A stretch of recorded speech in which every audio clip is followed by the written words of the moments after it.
All right. Thank you so much. Thank you, men. I appreciate that. Let's open our Bibles, if you would, please, for just a few moments. And I don't know if I'm going to preach from this pulpit or the other one. It just depends. I kind of like the shorter pulpit. And so people build entire pulpits just to intimidate and make me mad. And so I'm preaching on tonight why we don't like George Washington. No. And by the way, don't miss tomorrow. He's going to be Abraham Lincoln in the morning. Tomorrow night, Osama bin Laden. Wednesday morning, Michael Jackson. Okay, and so, but we're in Nehemiah this evening. Nehemiah chapter number 8, if you will. Nehemiah chapter 8. I appreciate Brother Galloway. Just a good Galloway. Brother Garraway, he's a dear friend and a great man of God. Our paths cross often, and his wife and his kids, and what a joy. And your church here, all the work you've done, I hadn't seen it all, but I can already tell there's something. And thank you, kids, if I can call you that, for the spirit you've already brought to the conference. The spirit you had tonight is usually like the last night. And so you're ahead of schedule. And I like these Midland boys.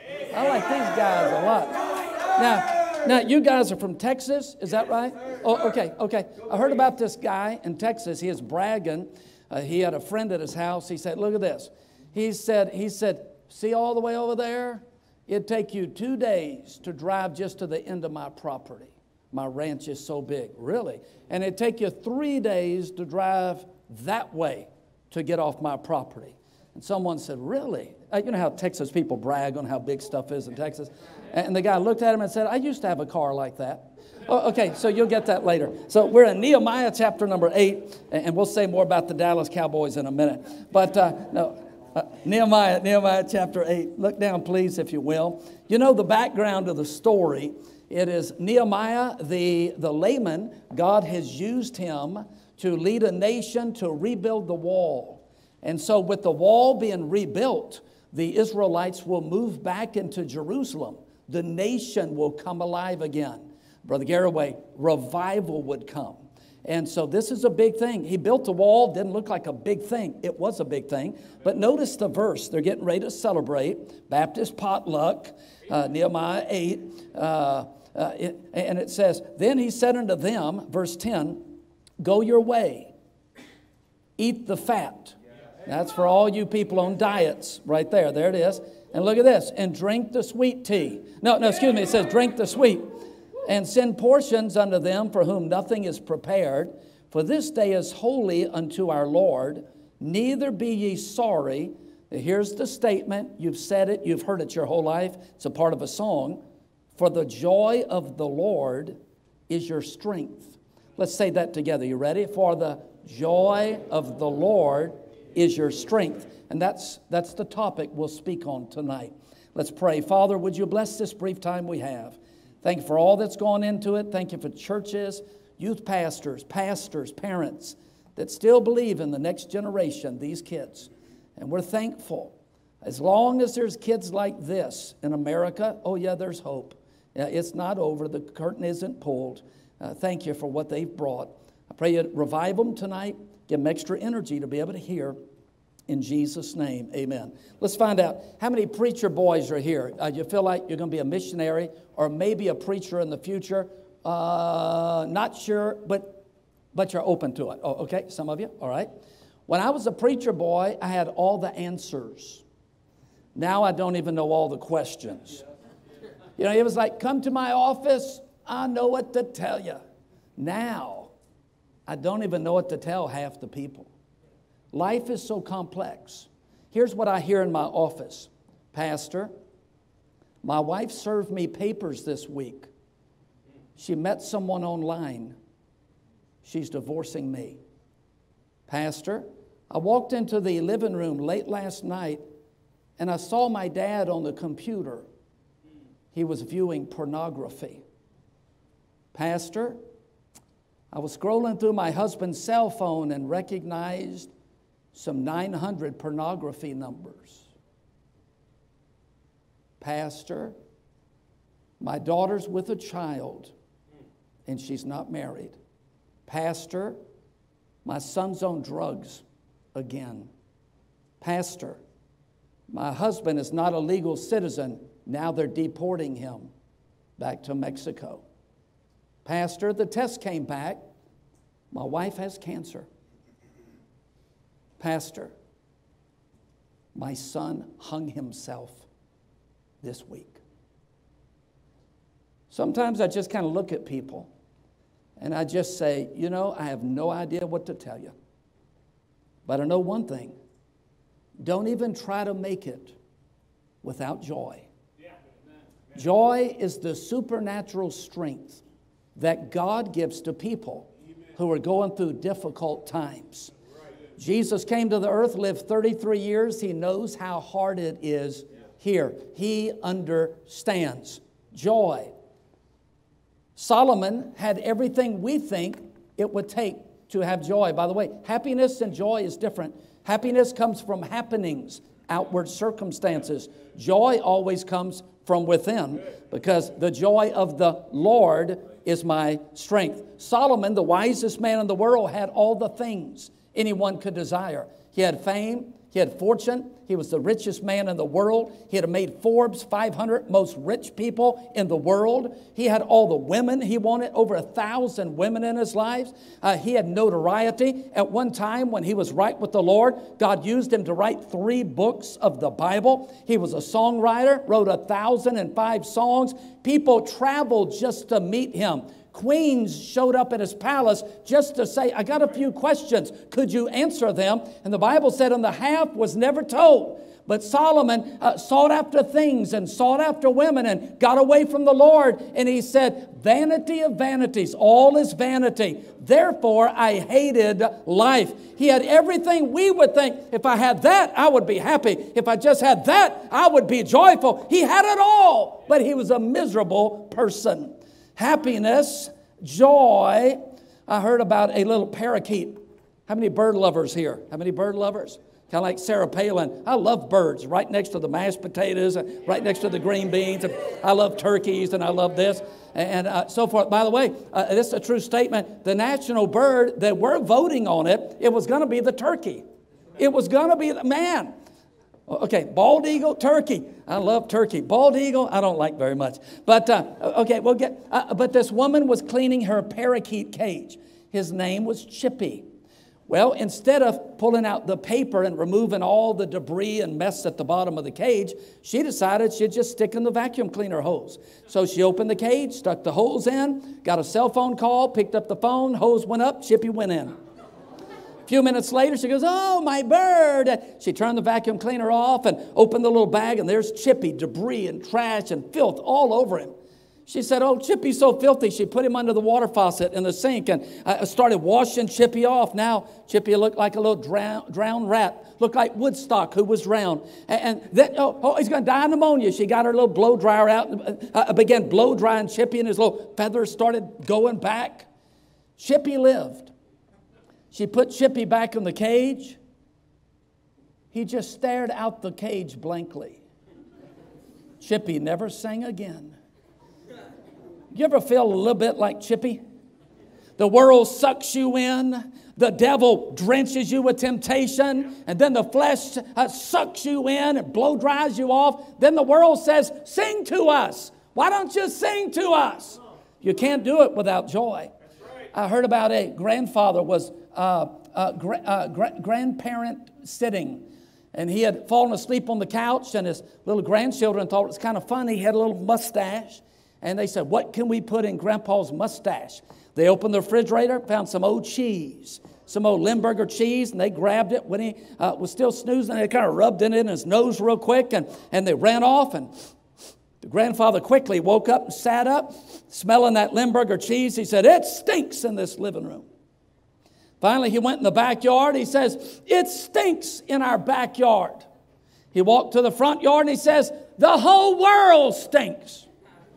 You know what I found out, young people? When you do not have joy, it's not long before your parents stink, your house stinks, your youth group stinks, your church stinks, the preacher's sermon stinks, the Bible stinks, everything stinks.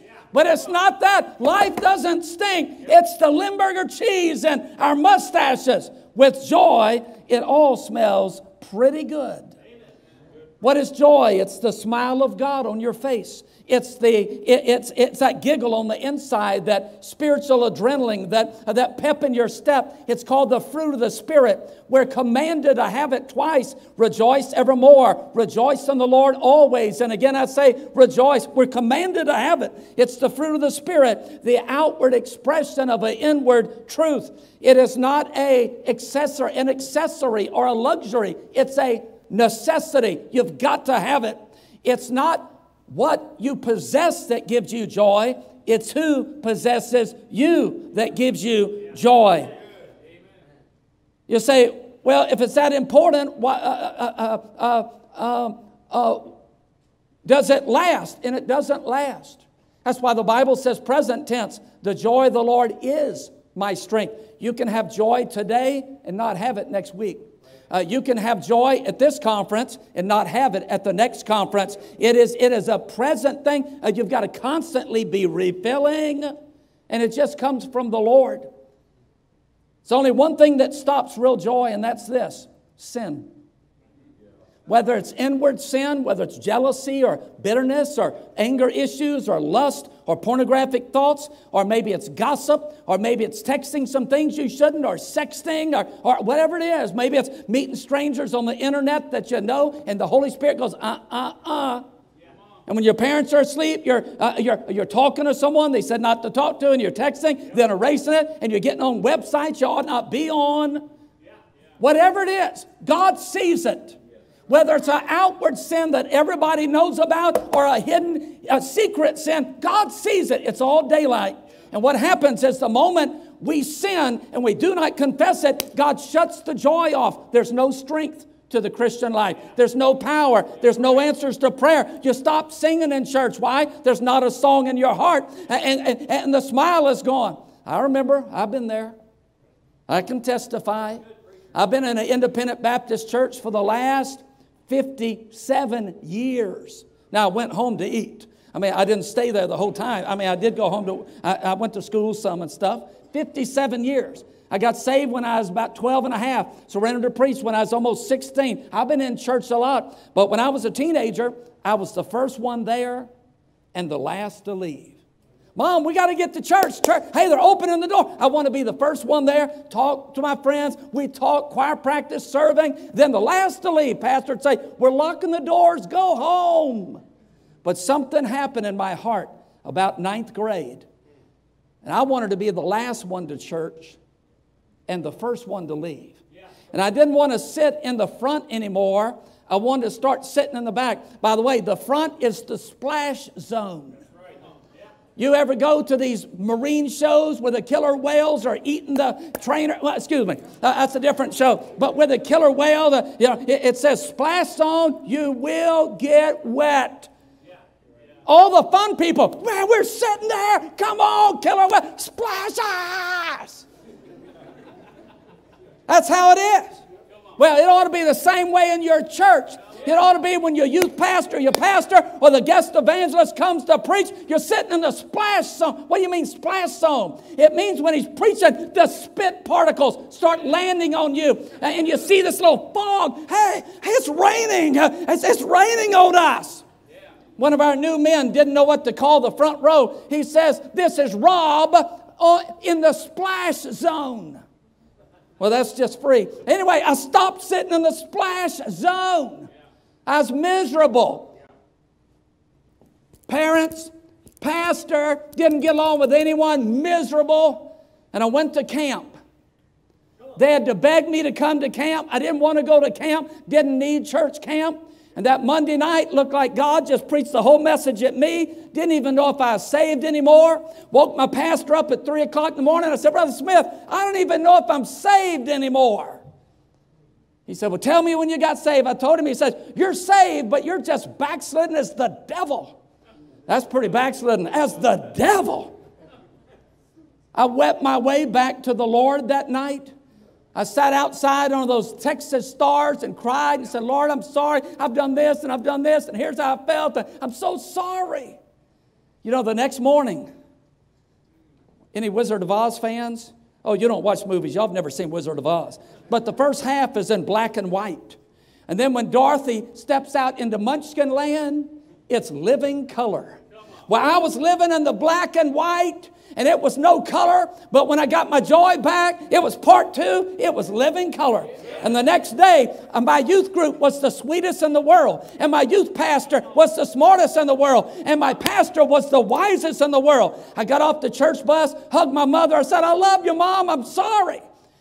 I heard her in the background on the phone saying, I don't know what happened at camp, but I got a brand new boy. When you lose your joy, life is not worth living. You got to get the joy back. Jesus had it. That's why the multitudes followed Jesus Christ. I don't think he was a Grinch that stole Christmas. I don't think he was a grouch, do you? Little boy, here's my lunch. Slaps the kid down. Give me that lunch, kid. I just don't think that. Here's Simon Peter. Lord, I'm drowning. Save me. Oh, yeah, that's what you get for taking your eyes off of me. Kicking him down. I don't see that. Lord, heal me. A woman reaches for a rope. Stop. I just got my suit pressed. Get out of here. Well, that wasn't Jesus. Someone ought to paint Jesus with a smile on his face. I think he could laugh. He could tell jokes. I think he had a great sense of humor. He was fun to be around, the life of the party. He had it. The night of his crucifixion, he said, let's sing a hymn. On the cross, for the joy that was set before him, he endured the cross. Now, the pain was painful. It was hell on him, but he had joy. Why? He was thinking of you. He said one day there's going to be a youth conference in Albuquerque, and all these kids are going to be saved because of this pain. He had joy because of you. His disciples had it. The Bible said they were accused of being drunk. People said, they're drunk. And I like what they said. No, it's only 9 o'clock. As if to indicate Baptists don't get drunk till noon. When's the last time one of your parents thought you were drunk and you weren't? When's the last time we couldn't stop you from talking? You were giggling and smiling, and it was like, hey, something's happened to them. It's called joy. It was Paul and Silas. They were beaten, and at midnight, their backs are bleeding. They're in stocks. And guess what they're doing at midnight? They're singing, praying, praising God. And the jailer, when the earthquakes opened the doors, he said, what must I do to be saved? In other words, what do I have to do to have what you guys have? It was joy. Billy Sunday said, if you're... No, that wasn't him. I think it was Jimmy Durante. Said, if you're happy, notify your faith. But Billy Sunday said, a religion that makes a man look sick will not heal the world. If you're saved and joyful, it ought to be a billboard. You know, maybe it's not our soul winning that ought to attract people to our church. Maybe it's our smiles.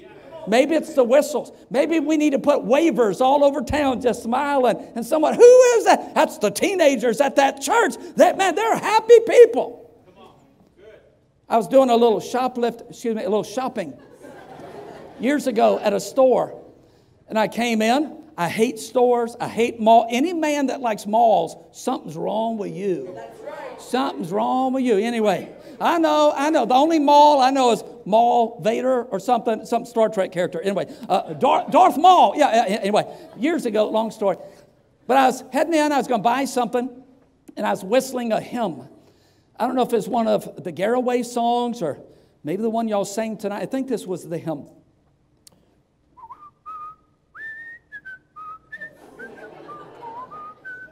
I think it was that hymn from the hymn book, and I was whistling.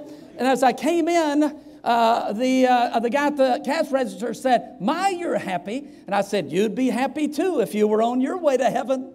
And it just came out. He bowed his head, looked down under conviction. He said, "I am on my way to heaven, but I'm not right with the Lord." I said, "Man, you ought to visit our church." And I gave him a tract, gave him a gospel tract. He took it. He showed up that Wednesday. The pastor preached. He got right. He had never been baptized. He got baptized the next week. He was my soul winning partner that next Tuesday night. He started learning how to win souls. It wasn't long before at an altar he surrendered to preach. He went off to Bible college. He's been pastoring in Colorado 25 years now. Not because of a great soul winner, not because someone that knew the Bible, someone whistled. It's the key. It is not worth living the Christian life. We are independent, fun, fundamentalist. Some of you are fundamentalists, some of you are fundamental, and some of you are fundamentalist. Emphasize some fun. You know, youth groups ought to be fun. Church ought not be like a funeral. It ought to be. Visitor kids come to your youth group, it ought to not be. Dun, dun, dun, dun. There's a visitor, what do we do? Well, he don't have a King James Bible. Let's run him off. Dun, dun, dun, dun. It ought to be those kids visit your youth group and say, we didn't have this much fun at the drug party. Man, this is where the party is. We're talking about joy tonight. Joy. Quickly, I must get to the message.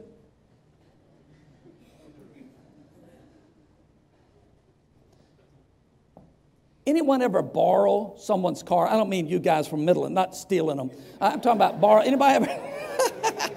Anybody ever borrow someone's car? Okay. I was on staff years ago, and I came in a meeting. I said, hey, I need someone's car. I don't have my car with me. The guy threw me his keys. Stacy Marriott, not going to embarrass him. He threw me his keys, and I got in his car. It was a Toyota Corolla. I'd never driven a Toyota. I cranked it up. The gas gauge went up to E. Up to E. You know, like empty? It wasn't on E. It was below E. Came up to E. And I said, nah, I don't think so. I came back, threw him his keys. I said, good try. I said, I'm not going to be running out of gas. He goes, no. He said, it's a Toyota. He said, Toyota don't mean E. E don't mean E. It means almost E. He said, it's still got 30 more miles on that thing. I said, really? You ever been driving or riding with someone who was about out of gas in the gas tank? You ever been with someone? Maybe your parents or maybe it was you. And it's the weirdest thing is, hey, we're almost out of gas. Shh. As if that helps the gas tank. Turn off the radio. We're almost out of gas. Roll up the windows. We're on E. Stop talking.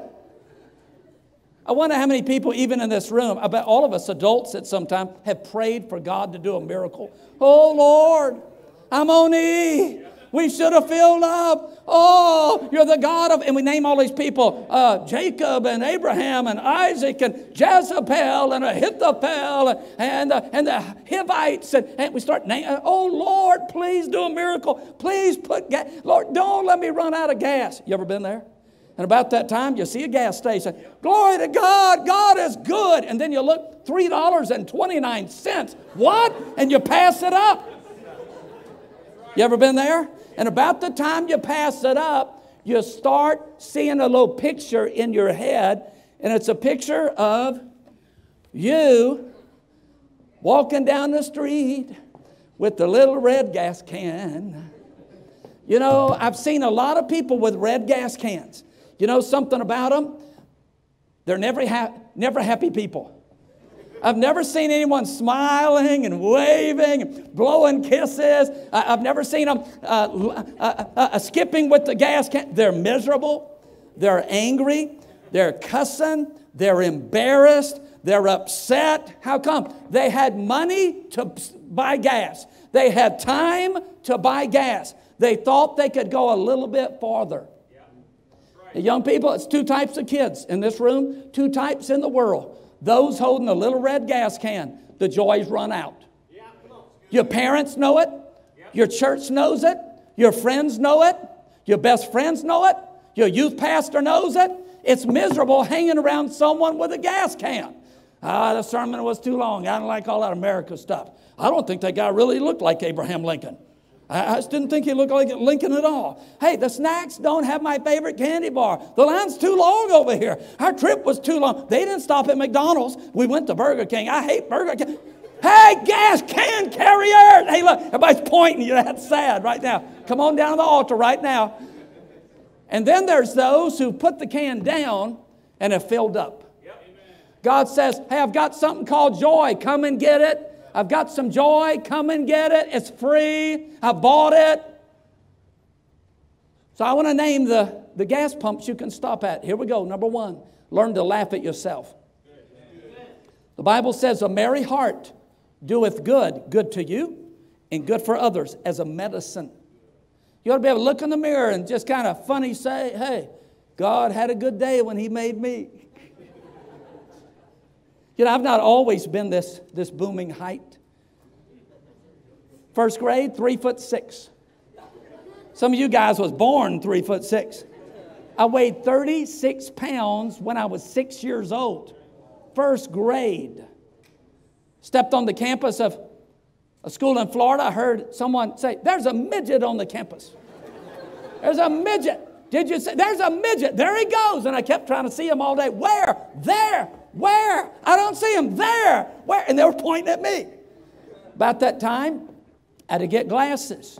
And back then, you didn't get all those nice glasses you kids wear. We had black professor glasses. When you blink, you kind of look like a fly. Or you could get the John Lennon, Beatle, hippie, Yoko Ono glasses. You could get those. I got the professor glasses. So now I look like a midget fly. About that time, I rode my bicycle with my eyes closed. We ride by faith, not by sight. And I found out I could go about a block. I ran into the back of a parked car, flipped over the handlebars, bit the trunk, chipped my teeth. So now they look like two vampire fangs. My mother worked at the blood bank. My dad, true story, worked in Transylvania, Louisiana. Unbelievable. So now I look like a midget vampire fly. About that time, I began stuttering. The phone would ring. I'd say, what? They'd call roll at school. Ray, who's the first president of the United States? His name was Lincoln. Correct. It was a Louisiana school. And so now midget, vampire, stuttering. Then I came down with flat feet. They gave me black, lace-up, steel, reinforced, 5-pound corrective shoes. So clunk, clunk, clunk, clunk. And I came to church as a teenager, and the preacher said, God loves you. Inside I said, oh yeah? You need to learn how to laugh at yourself. Laugh at yourself. You say, Pastor, life isn't funny. Oh yeah, it's real funny. It's a great thing. Someone asked me, Brother Garraway, they said, who's the tallest guy you ever baptized? 6'9". When he got in the baptistry, the whole church started laughing. Not at him, at me. It's like, how you going to do this one, Pastor? Baptize you, my brother, in the name of the Father and of the Son and of the Holy Ghost, buried in the likeness of his death, raised in the likeness of his resurrection. Biggest guy I ever baptized, I bet you guys can't beat this one. 550. 550 pounds 1 year ago. 550. I said, hey man, we ain't got no robe big enough for you. And we're not going to make one. So you just wear your clothes, gently get in the water. I was praying he wouldn't slip and fall on me. God still works miracles. When I got him under, that water came up. He set a new high water mark in our baptistry. You're going to have to learn to laugh at yourself. Now, how many folks have cell phones, would you? And you're texting someone right now. Look at all these people. I didn't know you could talk into the cell phone. I had a cell phone for years. And I thought you had to. Mine was voice activated. No one ever told me. So I had total knee replacement. So I'm home from the hospital, got an ice machine on it. My leg is elevated. I'm trying to be the pastor. Some people knew I had surgery. Some people didn't. So I'm trying to, fix this, do this. And so about that time, someone in the church said, Pastor, we're working on the baptistry. It's broke. The water may not be hot Sunday. Well, I'm thinking, man, we got people to baptize. Now I'm upset. Why are you working on the baptistry right now? I'm thinking, baptistry's not going to be hot. About that time, a lady in the church texted me, Pastor, I'll be bringing over a meal to you since you had surgery. I'm thinking, what a sweet lady. I'm still mad at the guy with the baptistry. So I texted him back. I said, it's one of them voice texts. And I said, if it's not hot, you're going to baptize Sunday in your shorts. Send. With all the fruit of the Spirit, I sent that text. Well, the text didn't go to him. The text went to that sweet little lady who was bringing me a meal. If it's not hot, you're going to be baptizing in your shorts. She texted me back, it'll be hot. It'll be hot. When my wife and I first got married, we had no money. I don't know where it all went. You know, it's like evangelists. I mean, where's all our money go? It was Valentine's Day. I didn't have money for the dozen roses. Didn't have money for the chocolates. Didn't have money for a card. We went inside a Hallmark card shop. I found a very romantic, sweet card, and I said, babe, come here. If I had the money, I would buy you this card. She read it, and she goes, you are so good to me. Fellas, get a girl like that. And she said, wait a minute. She picked out a card. She said, come here. If I had the money, I would buy you this card. And I said, you are too good to me. We've saved thousands of dollars through the years just going to Hallmark shops. Number one, learn to laugh at yourself. Number two, get saved and know it. The Bible says, rejoice not that the devils are subject unto you, but rejoice that your names are written in heaven. Charles Spurgeon said, the moment I realized I was saved, I felt like I could leap all the way to the gates of glory and touch them with my hand. My daddy was a very wicked man. I may speak more about that tomorrow. My dad was always running from the law. We always knew he had a lot of guilt. We never knew what was going on. But I got baptized. I got saved and got baptized. My dad filled out that notorious visitor's card. Do people ever wonder why we're asking them, what is your name? What is your address? You know, I guess they don't figure it out. We're all laying in bed that next Thursday night. One car, we hear a knock. It's the pastor coming after my dad to try to witness to him. My dad pulled the curtain, saw it was the pastor. He goes, it's the pastor. Shut the lights off. Turn the TV off. It was like power outage. Shh. And the pastor, he said, hey, the car's here. I heard the TV. Finally, they got in the car, drove off. Dad, okay, turn the TV on. We watched again. Next Thursday night, knock, knock, knock, knock. Dad, turn the lights off. He was running from God. God was on his trail. Wasn't long before my dad called the pastor, and he said, Pastor, whatever my wife has, it's real, and I want it. Can I meet you at the office? Can you tell me how to get saved? My daddy got saved. His hot tears fell on that plywood floor in the pastor's office. What a change. He came in the house the next day, said, turn the TV off. We're reading the Bible tonight as a family. I said, who are you? The next Sunday, he invited the whole church to come to our house to eat ice-cold watermelon. 1 week, turn the lights off. The next week, come on in. You know who does that? Jesus Christ. If you're here tonight and you're visiting or you're new in the youth group, if you do not know Jesus as your Savior, you'll never have joy till you can pillow your head at night and say, if something happens, I'm going up. If it's a car wreck, if it's a nuclear attack, if it's a terrorist attack, I'm ready. Get saved and know it. Number three, Bible and prayer. It's the joy pump. In thy presence is fullness of joy. The statutes of the Lord are right, rejoicing the heart. You want joy? You're going to have to spend a lot of time in this book. You have a lot of sorrow? Okay, it's got a lot of time here. Little sorrow, maybe a little bit less time. This book puts a smile on your face. This book takes the burdens off. This book gives you strength. As you read it, there's something that's going to happen in your heart. 10th grade, I fell in love with the Bible.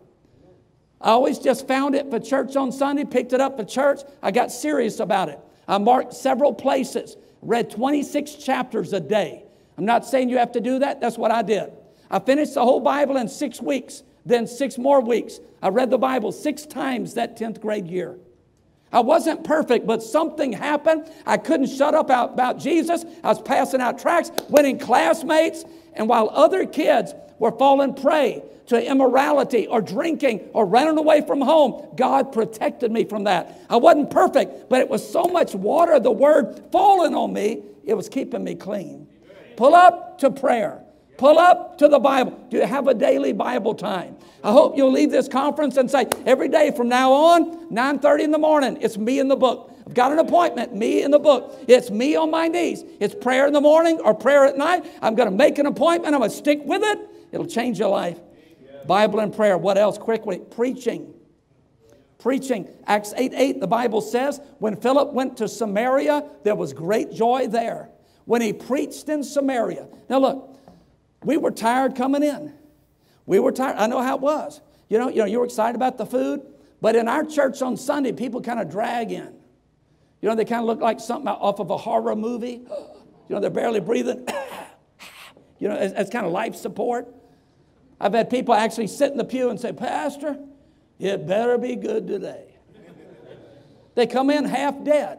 About that time, the choir sings something from the Word of God. The pastor preaches something from the Word of God. The Bible is inspired. God breathed. And then you're doing this. The Bible says, I will never leave thee or forsake thee. And pretty soon it's, and your soul is breathing, and there's color coming back into your face, and pretty soon it's amen, boy, that's good. Write that down. And after church, you're saying, Pastor, see you tonight. That was great. I wish you'd have come in that way. But you'll leave this conference this way. How come? Because you're hearing preaching. There's joy that comes from hearing preaching. Quickly, faithfulness. Well done, thou good and faithful servant. Enter thou into the joy of thy Lord. Now, there's a geyser. Now, don't jump the gun here. It's real hard. In one of the national parks, it's a geyser. That means water sprays up out of the ground.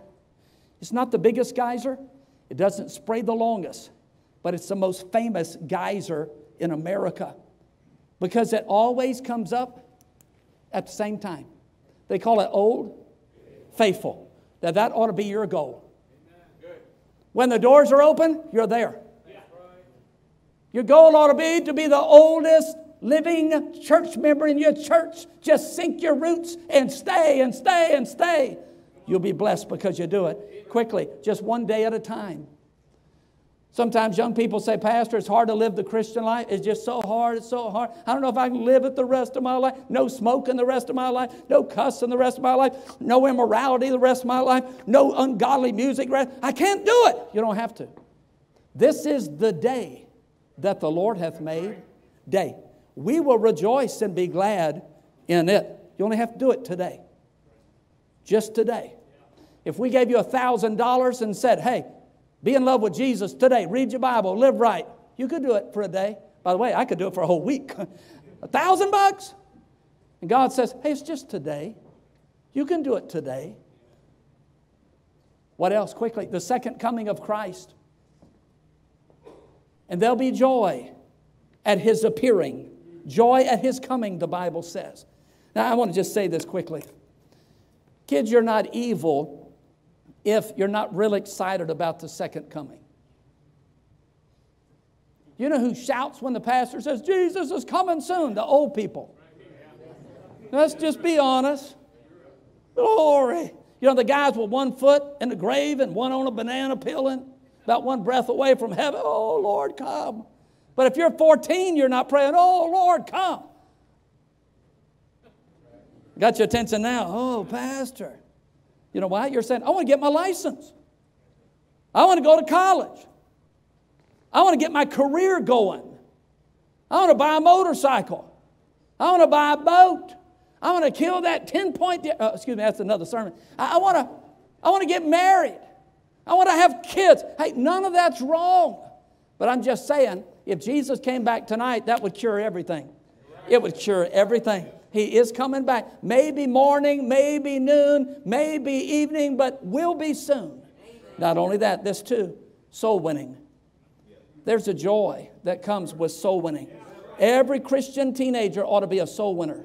You know who the greatest soul winners, I think, in the whole world are? They're not evangelists. They're not pastors. They're teenagers.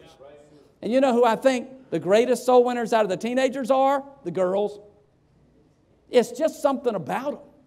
We had teen soul winning a while back. I drove down the street. This little girl, she weighed like 92 pounds. She had this high school senior, about 6'4", just cornered, had the Bible open, just giving him the gospel. I said, go girl. See, we old guys, we can't win kids or teenagers. Here's a park. Hey, there's kids. Win them. Yeah. Let us guys and wherever Abraham Lincoln is, let us guys, hey, there's the kids. Let's give them the gospel. They're going to call 911. kidnappers, come help. But you teenagers can run up to young kids or older kids and teenagers, and they'll listen to you. It's that joy on your face. Hey, we want to tell you how to go to heaven. We're from the youth group. Yeah, well, here. Man, you look so excited. Tell us. There's something about it. I was at an ATM recently. You know, soul winning's just plain fun. It's just fun. If your life is boring, it's because you're not a soul winner. You hear these crazy stories we tell? Hey, go get your own stories. Came up to this yard, and they had this great, huge pit bull in it. Looked like human remains in the yard, skeletons, skulls. I mean, it was bones. And a great big old guy, about 6'6", huge, looked like an NFL player. I said, hey, I'm from the church. He said, come in. I said, I don't think so. And that dog was barking, saliving. And he said, shut up, Percy. The dog's name was Percy. He said, come on in. He'll be fine. I'm just kind of sliding in. Okay. I said, put her there. He goes, my name's Percy. The man's name was Percy, and the dog's name was Percy. He said, you can show me how to get saved. Man, I'm holding that Bible way up. He was so tall, went through the gospel. He said, I'd go to hell. He said, so what I got to do to be saved? I said, you ask him in your heart. And I was showing him the next verse. He just stopped. He looked up and said, come in!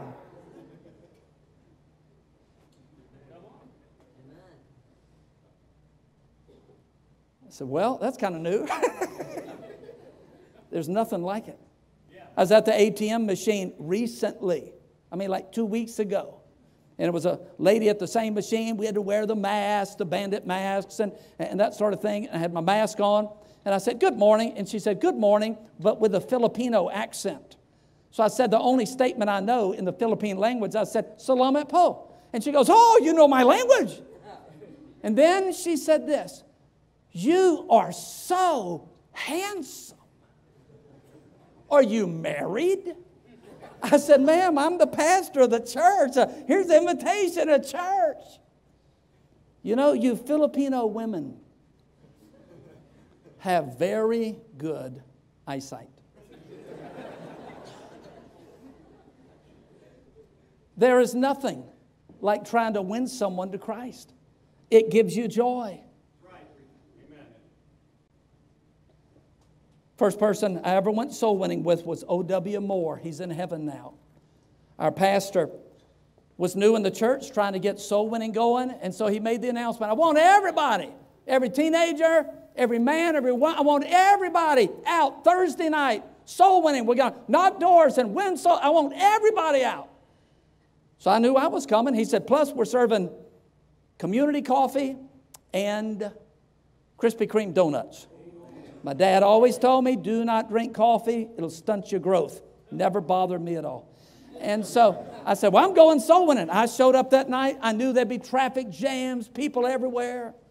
Here's who showed up. The pastor, me, and O.W. Moore, a one-legged deacon who had a wooden leg, 70 years old. The pastor said, you know, I got a few visits to make, Mike. How about you go and you be Brother Moore's partner? Well, that's every 12-year-old's dream. To be in the car alone with a 70-year-old man who has a wooden leg. I mean, what do you talk about? You ever scratch the wrong one? Does the word termite make you fearful? Does it ever fall off?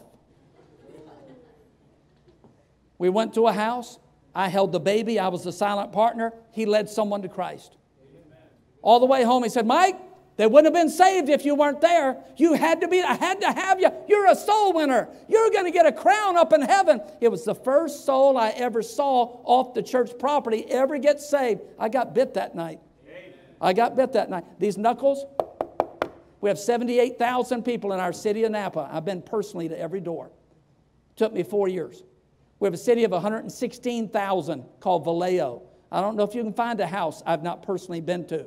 There's a city called Fairfield, over 100,000. I know I've hit 3/4 of those houses there. It's just something about it. They're not all going to fit in our building, but they can all fit up there. Anybody can do it. Anybody can do it. Just, hey, did you get one of these? And pass out a tract and let me read it to you. Let me tell you about it. It's a wonderful thing. Wonderful thing. And then last, finish. Finish. Paul said, and for the joy that was set before me, he finished his course. He finished his race. You'll never meet a happy quitter. Well, I used to go to church. I used to serve. No, you want to be a present tense one. Let me ask you a question. We're done with the message. Are you carrying the gas pump tonight? Are you carrying the gas can? Is this you? No sin in the world is worth you living your life and not having any energy and strength to serve the Lord. Your teenage years ought to be your happiest and your most joyful, filled with memories, not filled with memory. By the way, you hang around gas can carriers, and you'll be carrying one soon too.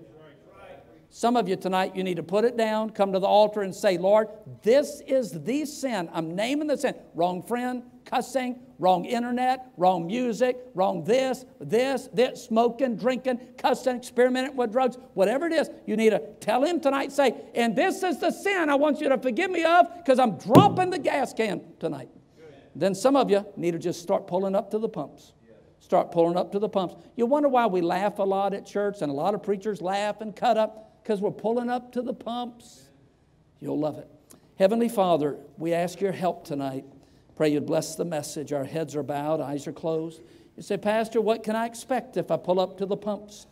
If you pull up to the pumps tonight, there'll be an attendant that'll meet you at the joy pumps. He'll have nail-pierced hands, and he'll just say, fill her up. It's all paid for, and it's all free. He paid it all. Maybe tonight in the message on America, God dealt with your heart about the surrender to preach or serving God full time, doing more. Whatever the need in just a moment, I hope you'll come. Someone said at a conference like this, there's 2 times to come to the altar. 1, when God speaks to your heart. 2, when God no longer speaks to your heart. Heavenly Father, help us tonight. Give us whatever youth group needs. Joy. Help someone tonight, like I did in 10th grade, get the joy back.